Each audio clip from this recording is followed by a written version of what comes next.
Thank you for staying with us. Now we have a celebration on our hands. Yeah. But it's not the kind that you gather, COVID-19 says no crowds, social distance, and all that. We are celebrating wetlands. You might say, what are those? Well, we'll get there in a minute, but the World Wetland Day is celebrated every February the 2nd.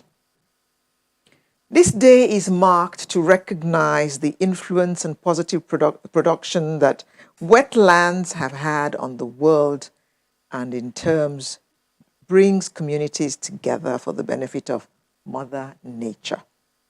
The theme for this year is wetlands and water. What does all this mean? Well, we have in the studio Joseph Onoja, who's Technical Director, Nigeria Conservative Foundation. Good morning. Good morning, Darren. As well as the environmental apostle, evangelist, or whatever you decide to call him.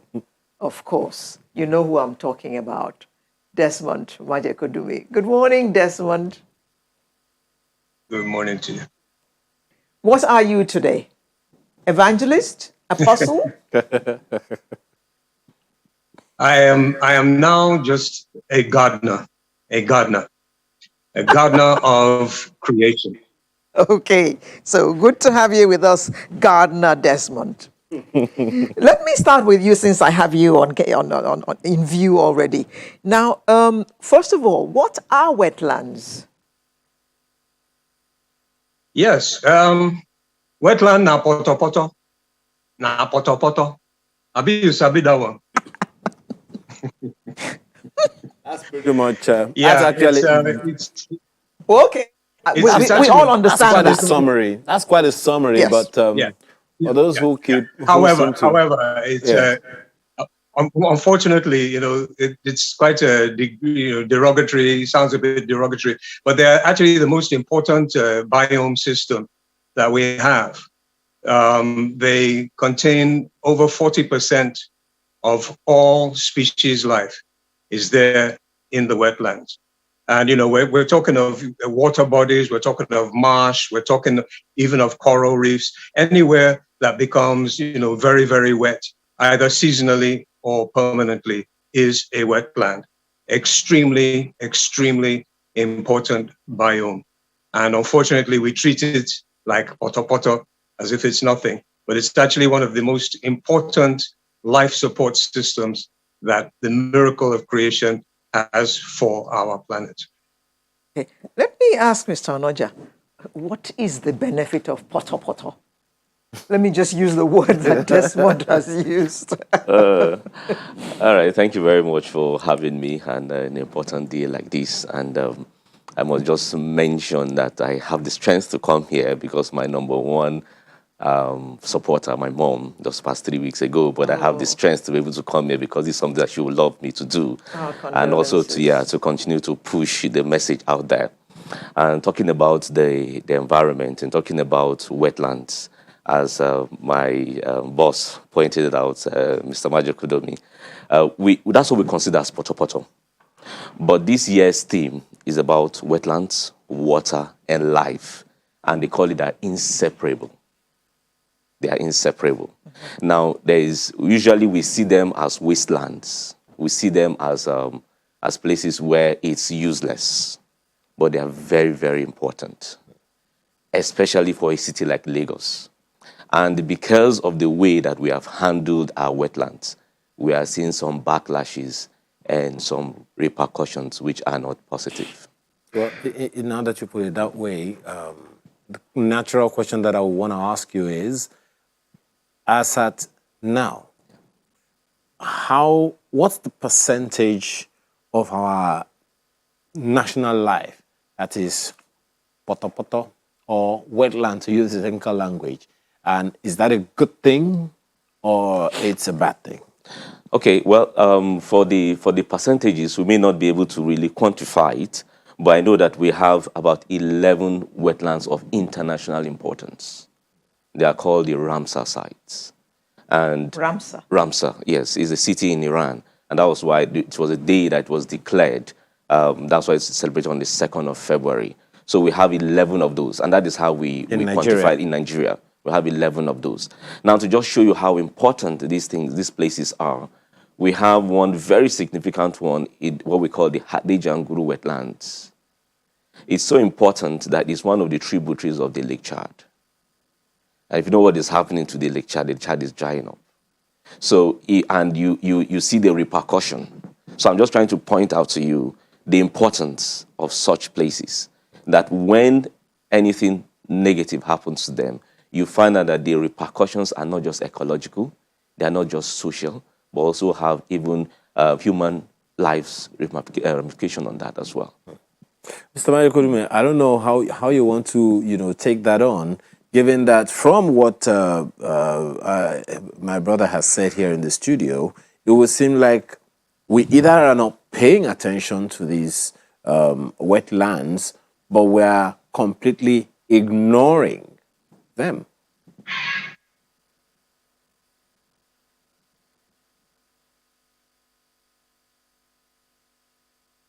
Can you hear me?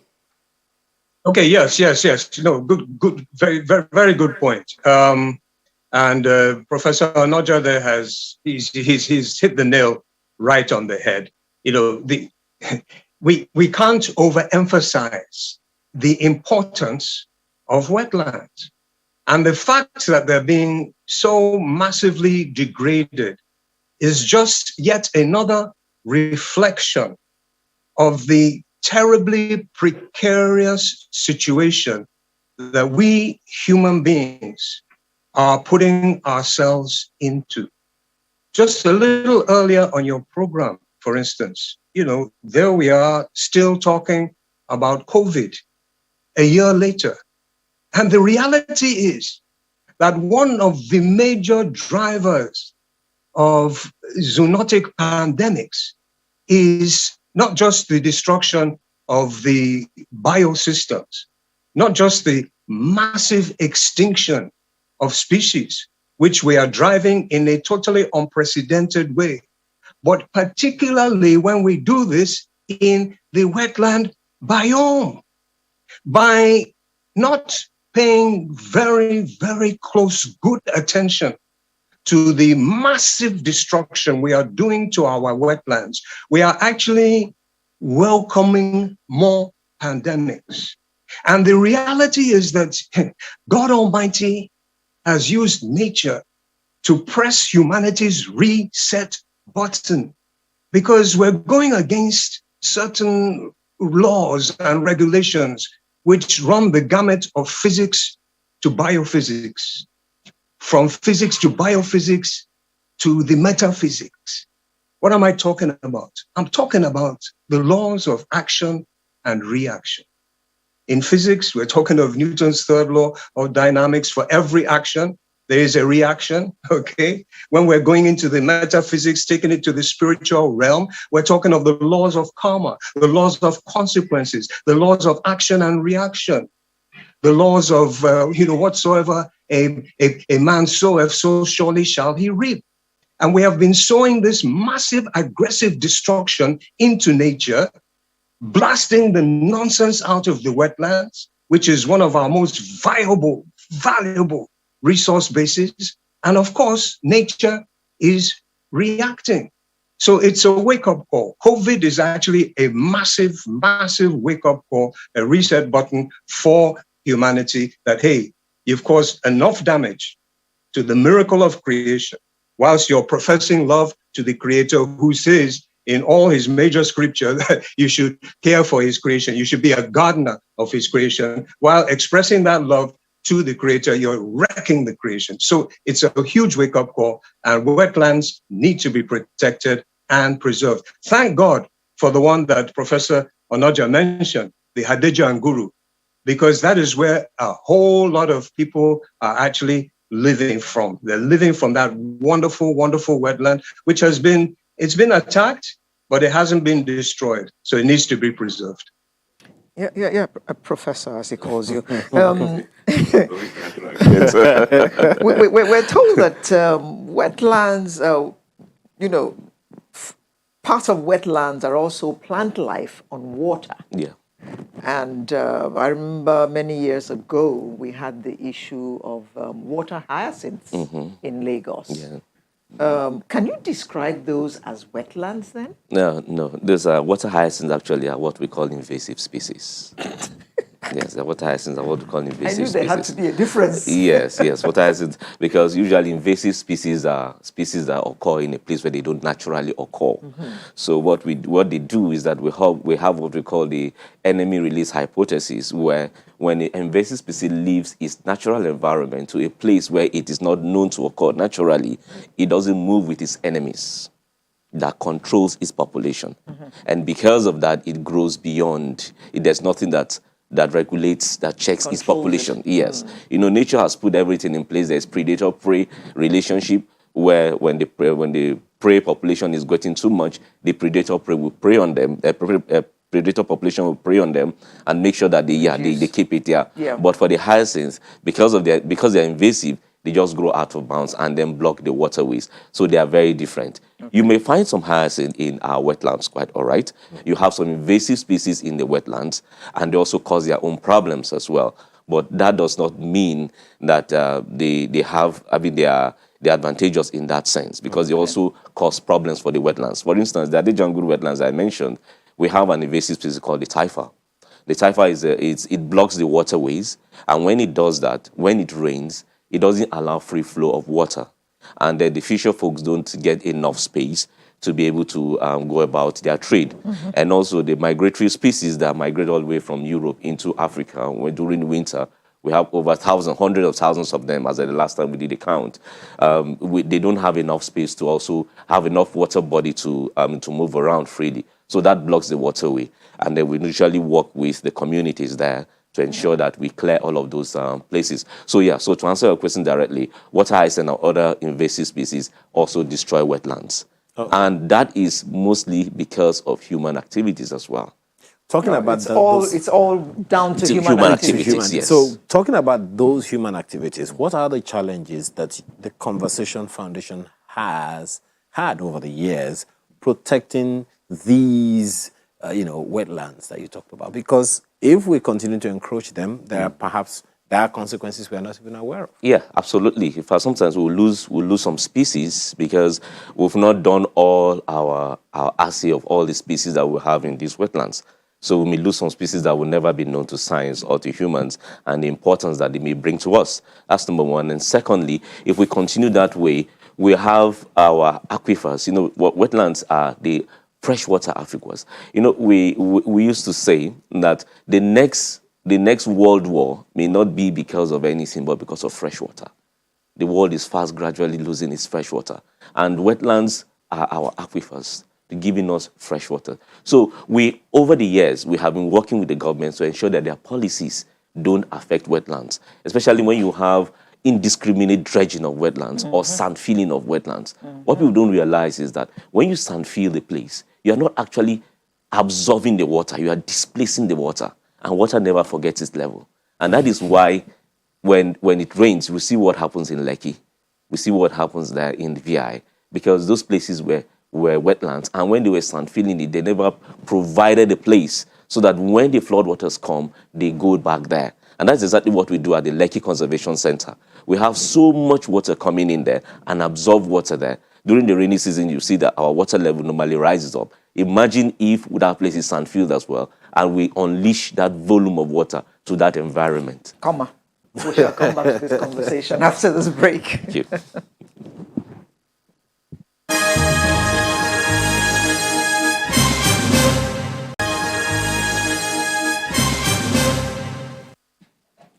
Thank you for staying with us. Yes, Professor Onoja. Oh, wow. Oh, my. Yes, you were telling us something before we went on that break. Yes. Yes. So as I was saying, if you imagine the volume of water that LCC absorbs, because when water flows all the way from the Agungi axis of Lekki, it has a way of finding its way because of the sand filling that's taking place. So the LCC is now kind of a valley. So we absorb so much water there. So if that volume of water is unleashed in that environment, then you could imagine what happened to Lekki Phase 1 last time. That's a similar situation. So if we work with government to ensure that when the policies don't really affect wetlands, we need to have a concrete policy on how to sand fill these places. We are not saying that their development must take place, but development should take place side by side with the environment. Because whatever we do, if we don't put the environment in place, if we don't put the environment first, it will come back and bite us, and it will bite very hard. Mr. Majekodunmi, but we know that God has put everything in this world for the benefit of man. So should we not live because we're protecting wetlands and protecting the environment? Human beings need houses to live in. So construction has to go on for the benefit of man. Yes and no, but we also know that God is very, very forgiving, forgives you all the time. Human beings, man will forgive you a lot of the time, but nature does not have the capacity to forgive. Nature gives. Whatever you give Mother Nature, she gives you back. You know, you plant cassava, she gives you back cassava. You know, as my namesake said way back then, you know, you cannot plant cassava and harvest cocoa yam. And if you think you can, then you really need a serious renewal of your mind. And this is actually what is going on now. Let's face it, you know, 2020 was an unprecedented year. We've never experienced anything remotely like that, apart from maybe one or two small isolated communities that might have been in a war situation. But the whole globe to be locked down, and we're still going through it. Now we're hearing of variations of the virus. Of course, there'll be mutations and so on. And we're so lucky that COVID is it's actually a benign virus in terms of its mortality rate and so on, even though the infectiousness is high. You know, by the time you now mix COVID with Ebola and some other horrendous disease, that's when you realize that nature will fight back. Nature gives you back. And this is where a lot of the Old Testament Gospels came from. You know, God is not mocked. Whatsoever a man soweth, so surely shall he reap. Christian philosophy, it's there in the Buddhist philosophy, the law of karma. It's there in the Islamic philosophy. It's there in all our religions, action and reaction. And the reality is that we have been expressing too much of the negativity of our nature. Yes, the Creator gave us dominion, and we've totally misunderstood and misused the expression of that word. Dominion is stewardship. And a good steward is a servant. So we're supposed to be servants of the creation. We're supposed to be guardians of the creation. And it only makes sense if the creation, like the wetland, is responsible for so much of our life support systems. Onaja was telling us about the clean water. It has a wonderful filtration way, a process that it goes through that takes out pollutants and cleans up water. So you get your fresh water from the wetlands. And it's a wonderful breeding ground for so many species. Apart from that, the wetland areas are one of the most effective carbon sinks, okay? And we now know, without any iota of doubt, unless you're still blowing this trumpet, this Trump person in America and all that, you know, without any iota of doubt, the biggest issue, the biggest problem facing humanity is actually climate change. And climate change has been affecting a lot of the wetlands. It's beginning to impact on the Hadejia and Guru wetland, which is a tremendous resource. And what is the major way of removing the excessive carbon dioxide from the atmosphere? Oh, it is vegetation, and particularly the type of vegetation that you have in the wetlands. So if we're going to look at it from a metaphysical or a scriptural point of view, yes, the earth is for our dominion, The earth is there for our use, but we must use it in a loving and caring way. After all, in our scripture, the most important commandment of all, when Christ was faced with the lawyers and so on, and they said, okay, how about, he said, love God above all else and love your neighbor as yourself. And so the expression of love of God has to permeate into caring for his creation, which is the life support system of our neighbor. And guess who our most important neighbor is?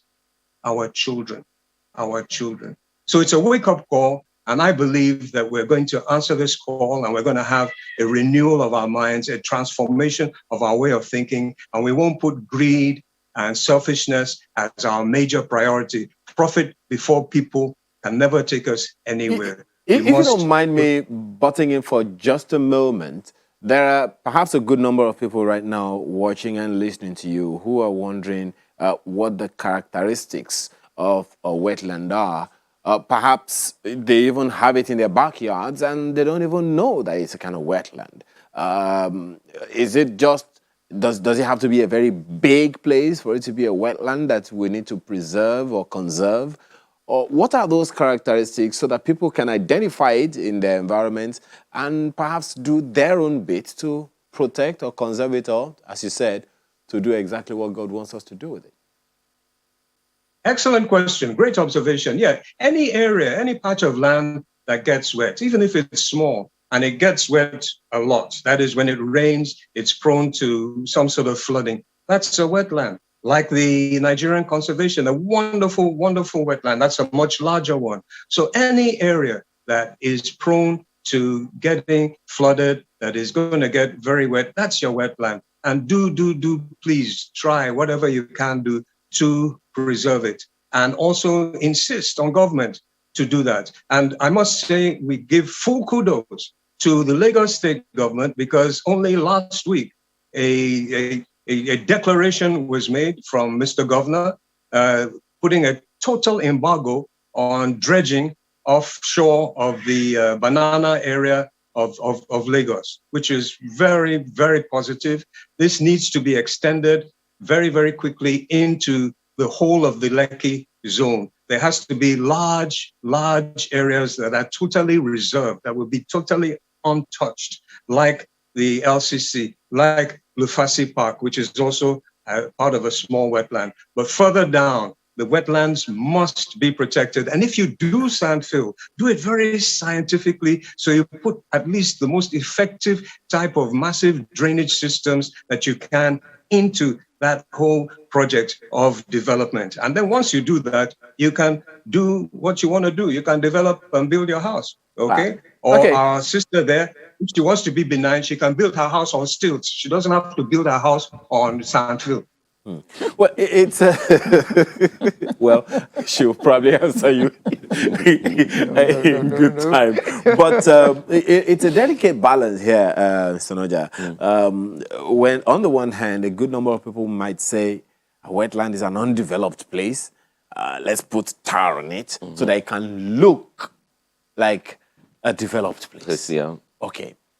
You probably have challenges, communicating to people that a wetland is to be left like that, conserved accordingly. How do we balance this delicate thing? First of all is the messaging. You see, we tell people that we are not apart from the nature. We are part of nature. So if we see it from that point of view, then whatever actions we take, we will be able to look at it as we are part of it. Now, even in developed world, you see, they have run on ahead and they've seen some of the mistakes they've done, and they are trying to recreate them artificially. We have not gone to that stage yet. We still have the natural. So why not we incorporate our designs into such things? For instance, Mr. Bajokudu jokingly mentioned about stilts. A typical example is where you have makoko. I think it's just because it's dirty. If not, if it's well planned, that is how it should be. You see, when you build on stilts, when the water rises, it rises beneath you. When it goes down beneath you. You don't interrupt it, it doesn't interrupt you.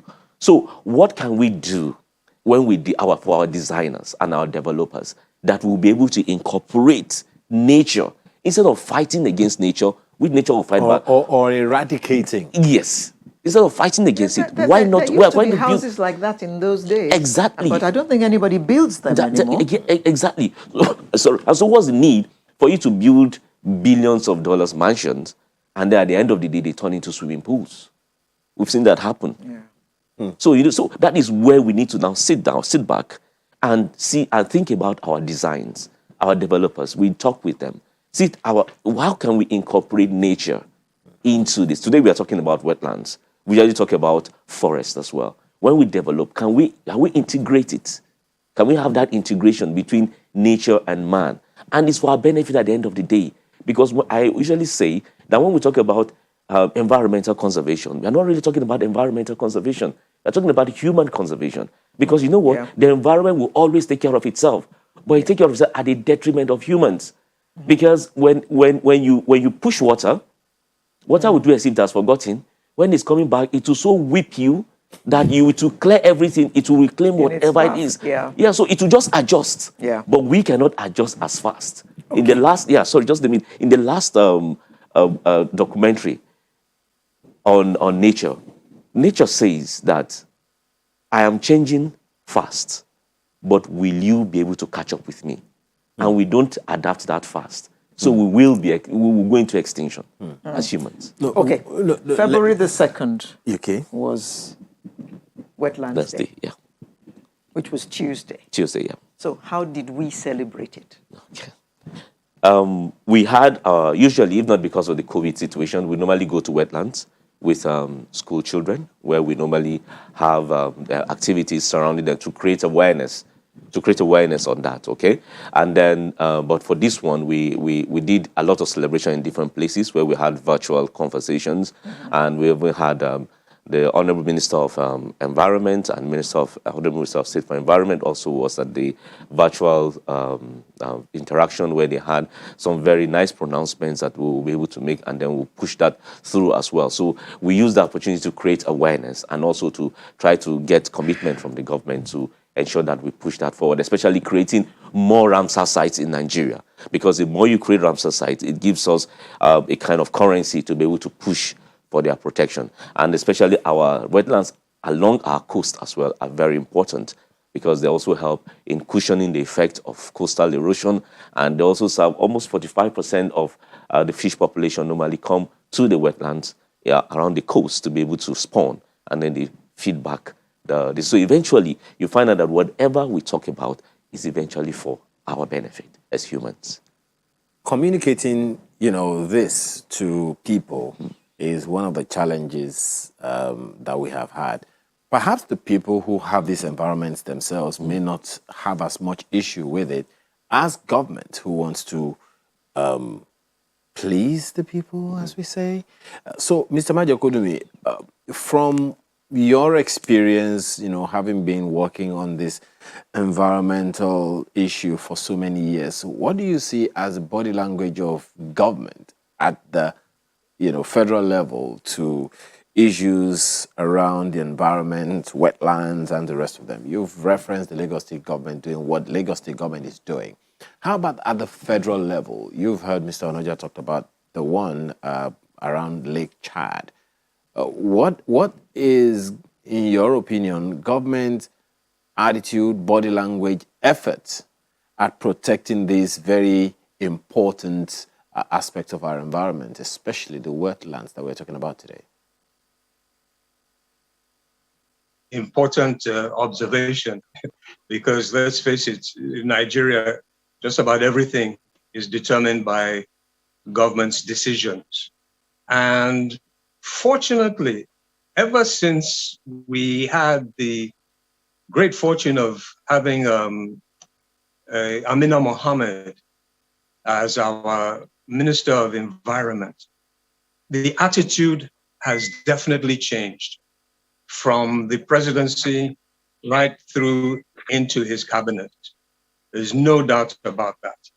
And the current dispensation in the Ministry of Environment are giving very, very positive signals in terms of beginning to understand the gravity of the situation we are facing. And just a small reflection of that gravity is if we just quote what has been said by people like Prince Charles of the UK, like Al Gore, like the current Secretary General of the United Nations, who recently said that the point of no return is no longer in the horizon. The point of no return for humanity is hurtling towards us. And this is why we're actually seeing indications of panic coming from the more enlightened quarters of the international community. In fact, just 2 weeks ago, Prince Charles launched a wonderful program called the Terra Carta, which is based on what you might remember is the Magna Carta, that is the human rights. This was a charter of 800 years ago that established, every human being has a basic fundamental human rights. This is now Terra Carta, Earth rights. And what he did was he actually was able to embrace some of the world's top financial institutions and some of the top corporate institutions to dedicate a large percentage of their income towards various environmental protection activities, including particularly the wetlands. And so we are now hoping that our own government will piggyback on this reality.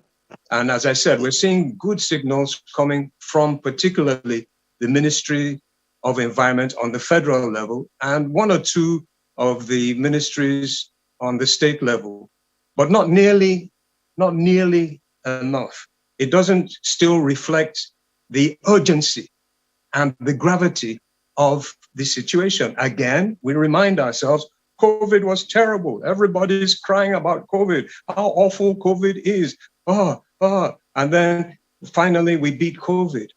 But worse than COVID is waiting in the sidelines if we continue doing what we are doing that enabled the outbreak of COVID in the first place.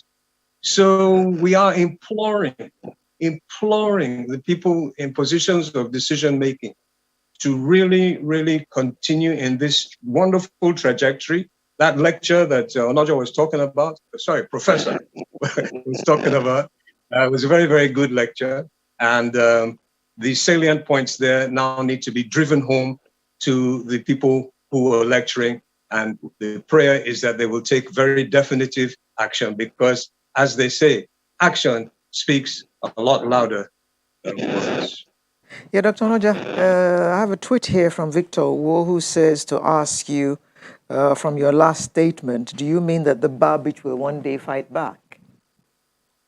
Well, it was fighting back. It was fighting back. It did fight back. The construction that has gone on today is has kind of saved, and we were saying it has saved VI. But it is destroying Lekki, and silently. And that is why in 2017, 2019, 2020, even with Mr. Majekodomi, we have been crying aloud that the Alpha Beach area to Lafiaji area is being eaten up. It's been eaten up, and we have the beach head. Before you reach the sandfield areas, the beach head is about, as the last time we measured, was about 35 meters away from the sandfield area. So, the force of the Atlantic Ocean is very brutal. So if it's able to hit the beach head, which is natural, you can imagine what will happen to sandfield areas. Are you saying also this about other coastlines along the Nigerian, the Atlantic borders? Yeah. Well, there are a lot of coastal erosion that is going on. You see, when you want to trace back the issue of the Barbage, it started right in the 1900s when the first Commodore channel was created by the Brits. And when they left, there used to be replenishment from history. But over time, it was ignored. And then it started eating up. And that is why Babbage disappeared, and the Ahmadu Bello was going to disappear before the intervention started taking place. But that intervention did not really, it solved the problem VI, but pushed down the problem down to Lekki. Because there's the Atlantic Ocean has what we call the east-west current. And once that was interrupted, it turned secular. And that was why it was eating up the beachhead. So the Lagos State government magnanimously had groins there. But for you to put a groin, then it will start eating up the last part of the groin. So going towards the east. Now, from your question that is it happening along the coast? It is happening. Because when you go to Ayetoro area of Ondo State, they're also experiencing the same problem. And that's because we have tampered with the natural vegetation, which were mangroves. You know, the way mangroves are, nature has put the architecture of mangroves. They have buttress roots that are stand top, so that when water comes, it breaks the current so that it doesn't erode. Do we factor all these things in when we come up with all these amazing, quote unquote, amazing initiatives? Because I think, you know, I remember seeing some information out there that the Cross River State government is also doing something, you know, along the same, you know, way of Lekki. Yeah, and that is usually where we normally have challenge, and we normally cry out to try to engage. It's not just everything. If you're not an expert in an area, it's not that everything that meets the eye. There are a lot of underlying things that you may tamper with, especially when it comes to nature, that you need to create that balance. You see, so we need to continue to engage governments in that conversation so that we'll be able to take all the ramifications. Because by the time you replace, it's very dangerous to replace green infrastructures with brown infrastructures, because brown infrastructures will not be able to eventually give you that thing that you're looking for. Because it will always, nature will always fight back. And that's exactly what we're seeing. Wow. But as we round up, let me just quickly say, one of the things that we're doing for wetlands is to ensure that we can save as many wetlands as possible. And that's why we're working with the federal government, Federal Ministry of Environment, to see how we can declare more areas as Ramsar sites. Because when you have that status, then you're able to at least push more for the wetlands. We have the Finima Nature Park on Bonny Island, a 1,000-hectare park, which is playing a very significant role on the Bonny Island, where you have the LNG. So it is really playing a crucial role, and other wetlands as well. Yeah. Dr. Joseph Onoja, Technical Director, Nigeria Conservation Foundation, and Mr. Desmond Evangelist. No, what did he say he was? Gardener Desmond Majekodumi, Environmentalists. Thank you very much for coming to tell us about this. And yes, Mr. Owo, you are right. Nature will always fight back. Not just the Babbage. Nature will always fight back. Every of God's creation has its place. Exactly. Even though God has given it all to humans. They're all under us, but we need to protect them so that they can protect us. Exactly. That's the message this morning. Sunrise will return in just a moment with another interesting conversation.